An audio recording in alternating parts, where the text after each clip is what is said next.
So I've been noticing a recurring theme lately when it comes to the fairness doctrine or supposed internet neutrality, hate speech legislation, control of the media for fairness, for protection of distribution of information. There's something going on here that we should be very aware of, and that is the huge power of freedom of speech, the power of freedom of information. You know, I think it was Voltaire who said, "I might hate your ideas, but I die for your right to express them."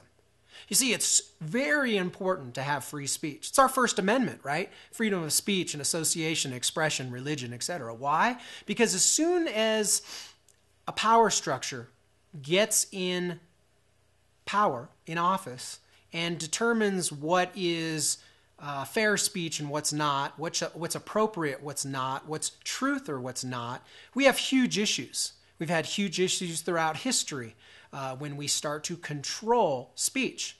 There was a case recently, somebody who wanted a license plate that says, "I believe" on it. And they weren't going to be given the license plate because that's issued by a government body, and somehow that is going to violate some standard of freedom from religion. I don't even know.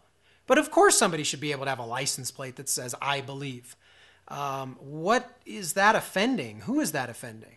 Now, on the other hand, we've got things like people who come out with artwork where it's basically a crucifix sitting in urine, and somehow that's protected speech, whereas my "I believe" license plate, personalized license plate, is somehow an affront to certain people. It's going to offend their sensibilities.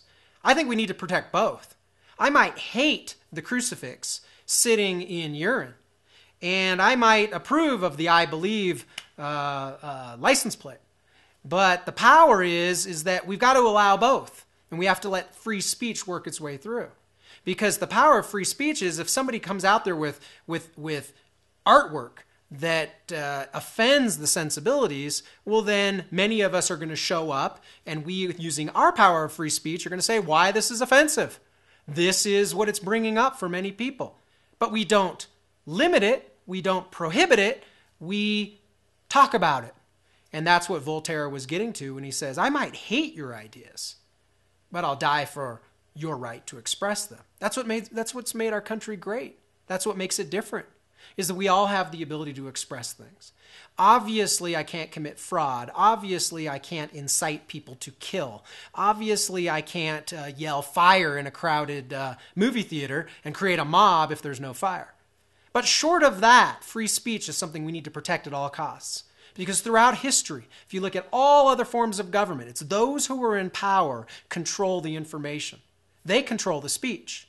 What's made this country great, United States of America, is the tension that's created when people can express themselves, speak their mind.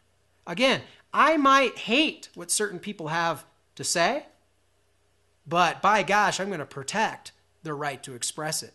Because that, ultimately, that tension is what makes a culture great, what makes a culture grow, allows people to express themselves, to think, to understand, to understand their worldview, to understand what they believe. And if we don't have free speech, if we somehow buy into this notion of fairness, buy into this notion of, quote, hate as determined by certain people, buy into this notion of neutrality at the expense of certain distribution mechanisms on the internet, cable news, radio, then we've got some major issues, and I would argue the worst type of control imaginable. Something to think about.